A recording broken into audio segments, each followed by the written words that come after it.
Hello everyone, देखिए अब next topic करते हैं हम graph between angle of incidence and angle of deviation, that is I and delta. I and delta, angle of incidence is I and angle of deviation is delta. इनके बीच में हमें graph बनाना है, ठीक है। तो इस टॉपिक को करने से पहले ज़रा हम चलते हैं अपने प्रीवियस टॉपिक पर, जो कि था प्रिज्म फार्मूला। देखो ये प्रिज्म फार्मूला हमने किया था प्रीवियस टॉपिक में। यहाँ पर ये चीज़ एक ठीक कर लेना, म्यू की जो वैल्यू थी ये थी sine delta M minus A by two था ना। डेल्टा एम माइनस ए नहीं है, ये प्लस ए है, ये कर लेना ठीक है। देखो कैसे आया ये आपको पता है। यहाँ पर साइन आई और साइन आर था, स्नेल्स लॉ जब हमने लगाया था तो आई और आर की वैल्यू पुट की थी, ठीक है ना। आर की वैल्यू ये थी ए बाई टू पुट कर दी, और आई की जो वैल्यू थी यहाँ पर लिखा हुआ है delta M minus A by two. ये माइनस नहीं होगा, प्लस होगा। देखो कैसे, delta M equal to two I minus A आया यहाँ पर। अब जब टू आई यहाँ पर रखा और ए इधर जाएगा लेफ्ट हैंड साइड, तो ये ए माइनस वाला इधर जाके क्या हो जाएगा, प्लस हो जाएगा। समझ रहे हो? तो ये यहाँ पर भी प्लस आएगा और ये वाला टू इसके नीचे आ गया। तो ये आई की वैल्यू जब हमने यहाँ पर पुट करी तो ये delta M plus A by two आएगा। क्लियर है? ये चीज़ क्लियर हो गई होगी, ठीक है। तो ये ठीक कर लेना अपने नोट्स में। क्लियर? चलो चलते हैं अपने उसी टॉपिक पर। देखो अब इस टॉपिक में क्या है आपके पास, graph between angle of incidence and angle of deviation में। इसमें आपको ग्राफ प्लॉट करना है, और यहाँ पर ये देख रहे होंगे आप, ये एक टेबल बनाया हुआ है, ठीक है। तो ये जब आप प्रैक्टिकल करोगे प्रिज्म वाला, उसमें ये रीडिंग्स आएंगी या जो ऑब्जर्वेशंस आएंगी, ठीक है ना, ये आपको लर्न करना पड़ेगा। क्लियर? और इसी के थ्रू हम ये वाला ग्राफ बना रहे हैं। इसमें मैंने देखो क्या किया, एक्स एक्सिस पे ले लिया आई इंसिडेंस एंगल, और वाई एक्सिस पे ले लिया delta, that is angle of deviation, ठीक है। तो इस ग्राफ को प्लॉट करते हैं, फिर इसमें समझाता हूँ कि क्या कंक्लूजन निकलेगा हमारे पास, ठीक है। देखो आई कितना है 25 और डेल्टा है 50। देखो आई 25 और डेल्टा इज़ 50, तो ये वाला पॉइंट बनेगा। क्लियर? दूसरा है 30 और 45, तो 30 ये रहा और 45 ये रहा, ठीक है, ये वाला बन जाएगा। उसके बाद है 35 एंड 38। 35 ये है और 38 देखो कहाँ बनेगा, 40 ये है, तो 40 से थोड़ा नीचे बन जाएगा, ये हो जाएगा आपके पास 38। क्लियर है?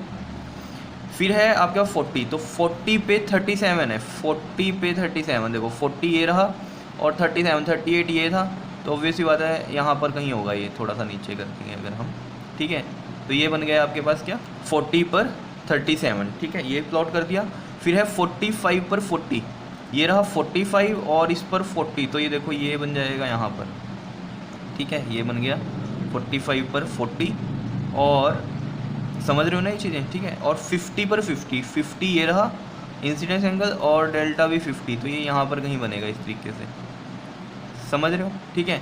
अब देखो यहाँ पर ये ग्राफ प्लॉट करते हैं, ये समझ रहे हो, इस तरीके से, ठीक है, ऐसे बनेगा ये आपके पास,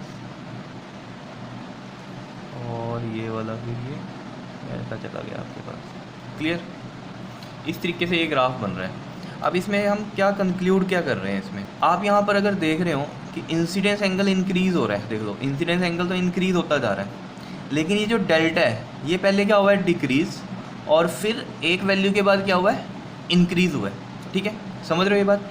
यानी कि इंसिडेंस एंगल तो हम क्या कर रहे हैं, इंक्रीज़ करते जा रहे हैं, लेकिन इसकी वजह से जो डेल्टा है पहले तो क्या हो रहा है, डिक्रीज़ हो रहा है, फिर एक ऐसी वैल्यू आई डेल्टा की जिसके बाद ये क्या हो रहा है, इंक्रीज़ हो रहा है। तो सबसे मिनिमम वैल्यू डेल्टा की क्या है, ये है, ठीक है ना। और ये है कितनी हमारे पास, ये वाली अगर हम यहाँ से लगाएं तो ये है 37। देख लो ये वाली वैल्यू कौन सी थी हमारे पास, और यहाँ से ये देखो अगर हम नीचे करें इसको तो ये 40 पे था आपका यहाँ पर, ठीक है। तो 40 पे 37, ठीक है ना। यहाँ से भी आप देख सकते हो, देखो आई इंक्रीज़ हो रहा है और डेल्टा देखो पहले डिक्रीज़ हुआ, कहाँ तक डिक्रीज़ हुआ, 37 तक, उसके बाद क्या हुआ, इंक्रीज़ होना शुरू हो गया। मतलब जो डेल्टा है यहाँ पर सबसे मिनिमम वो कौन सा है आपके पास, 37 है। समझ रहे हो इतनी बात? तो यहाँ पर मैं इसको लिख सकता हूँ, ये क्या है हमारे पास, डेल्टा मिनिमम है ये। क्लियर है इतनी बात? इससे कम तो हो ही नहीं रहा डेल्टा, ठीक है ना, तो डेल्टा मिनिमम है। अब अगर आपको, जब मैंने प्रिज्म फार्मूला वाले टॉपिक में मिनिमम एंगल ऑफ डेविएशन करवाया था, तो उसमें आपको बताया था मिनिमम एंगल ऑफ डेविएशन की जो कंडीशन है वो क्या थी, I1 equal to I2 equal to I, ये आई थी हमारे पास, ठीक है ना। अगर याद हो आपको, I1 इक्वल टू में I2 इक्वल टू में आई थी। क्लियर है? याद है ये चीज़? ठीक, यहाँ भी लिख रखा है मैंने, I1 equal to I2 equal to I. तो वहाँ पर हमें पता था कि डेल्टा मिनिमम कब होगा, जब I1 equal to I2 equal to I होगा। क्लियर है? मतलब I1 और I2 इक्वल होंगे। तो यहाँ डेल्टा मिनिमम ये आ गया अगर, ठीक है ना, डेल्टा मिनिमम हमें पता चल गया 37 ये है। तो ये किस एंगल पे आया था इंसिडेंस वाला, आई कितना था इसमें, 40।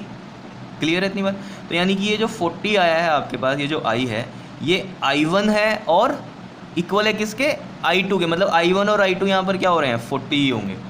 इस एंगल, ये जो एंगल है 40, ये क्या है हमारे पास ऐसा एंगल है जिस पे क्या हो रहा है डेल्टा मिनिमम हो रहा है, और इसको हम बोल देंगे ये क्या है I1 भी है और ये I2 भी है। क्यों?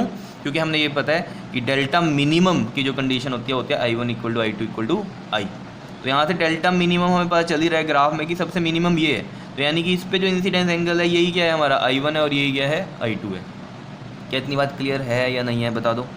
और आपको पता है अगर I1 I2 equal to I है तो R1 R2 भी इक्वल होंगे हमारे पास, जिसको हम R लिखते थे। क्लियर है इतनी बात, ये जो मैंने यहाँ पर लिखा भी हुआ है, समझ रहे हो। अब इस चीज़ को यहाँ से पढ़ सकते हो, देखो आप क्या लिखा हुआ है, when angle of incidence is increase gradually, ये इंक्रीज ही हो रहा है, यहाँ से भी देख लो आप इंक्रीज ही हो रहा है gradually. The angle of deviation initially decrease करता है, देख लो एंगल ऑफ डेविएशन इनिशियली क्या कर रहा है decrease, and then after reaching its minimum value it increases again. Minimum value के बाद क्या होता है फिर ये इंक्रीज करना शुरू कर देता है। And the minimum value is known as क्या होती है ये हमारे पास minimum deviation by prism. Minimum deviation by prism कितनी है यहाँ पर, ये 37 आ रही है, और किस एंगल पे आ रही थी ये 40 पे। तो यानी कि ये क्या होगा हमारा जो इंसिडेंस एंगल है ये I1 भी होगा और I2 भी होगा। क्लियर हो रही है कहानी या नहीं। यही चीज़ यहाँ लिख रखी है हमने, when prism is set in the condition of minimum deviation. तो क्या ऑब्जर्व करते हैं हम कि I1 I2 के इक्वल होगा दैट इज़ I, और R1 भी R2 के इक्वल होगा दैट इज़ R। ठीक है ना। ये तो मैंने आपको बताया था I1 I2 अगर इक्वल है तो R1 R2 भी इक्वल ही होंगे, पिछले टॉपिक में बताया था मैंने ये आपको। क्या समझ में आई कहानी या नहीं। क्या किया हमने ग्राफ में, ये देखा डेल्टा मिनिमम ये आ रहा है, फिर हम देख लिया किस एंगल पे आया था इंसिडेंस के 40 पे। तो यानी कि ये वाली यहाँ पर क्या है I1 equal to I2 equal to I होगी। क्यों? क्योंकि हमने इससे पिछले टॉपिक में पढ़ा था कि मिनिमम एंगल ऑफ डेविएशन की कंडीशन क्या होती है हमारे पास कि I1 इक्वल टू I2 हो। तो ऑब्वियस बात है अगर ग्राफ में उस पर चल रहा है कि इससे नीचे नहीं जा रहा डेविएशन एंगल, सबसे मिनिमम ये है, तो इसका मतलब क्या है ये जिस एंगल पे आया है इंसिडेंस के वो I1 भी होगा और I2 भी होगा। इतनी बात है बस इसमें। क्लियर है कहानी, समझ में आई है, क्लियर हो रही है ना। ठीक है, बहुत ही सिंपल सी कहानी है, कुछ नहीं है। ठीक है, इसके बाद हम नेक्स्ट वीडियो में करेंगे एंगुलर डिस्पर्जन। क्लियर, ओके जी, थैंक यू।